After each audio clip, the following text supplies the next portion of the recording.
careful life, not to go around with men when she is not mature.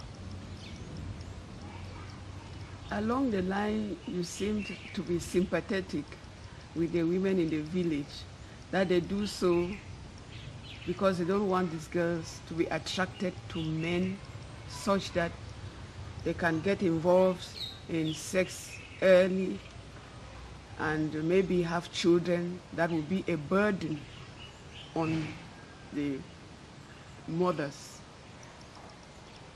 Looking at it at that angle, what can you see?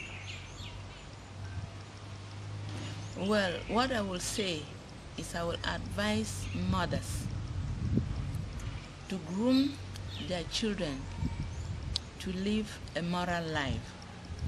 Once you have educated a child, when the child is young, that child will not go out of there, except they should pray for their children, cause the children to know Christ, to surrender their lives to Christ, because it takes only Christ, or God.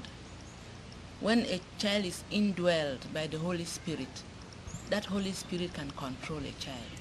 In the world today, you can say modern world, globalized world, where there is television, and you see these things being done by your peers elsewhere, you want to jump into them. See, this is pornography and so on. And if you have educated a child, the child will look at it and will already put it aside and say, this is not part of my life. They will not want to go adventuring because they know it is harmful. They know if they get pregnant, in the course of aborting, they can lose their lives. They will know that if they get in contact with a man who is infected with any of these sexually transmissible diseases, they will contract it. And some of them have done it and have died.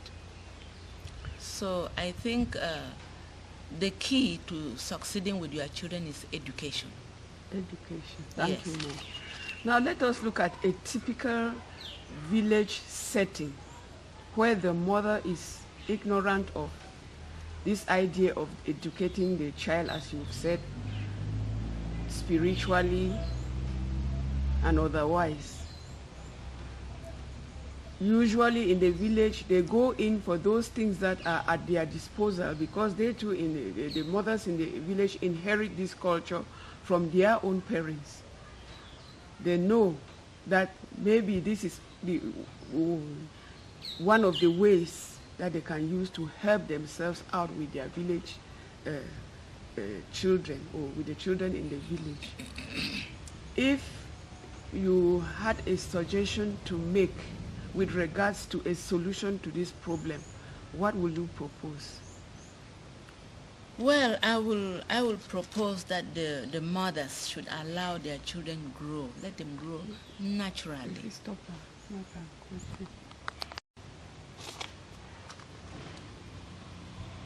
Well, Dr. Misisawa, you are a researcher on gender issues. Let us look at a typical village situation where the mothers are ignorant of the fact that this breast ironing has a long-term effect on the children. But they have the task too of preventing their children from being attracted to the opposite sex at early age. What do you think can be a solution to this problem with regards to the village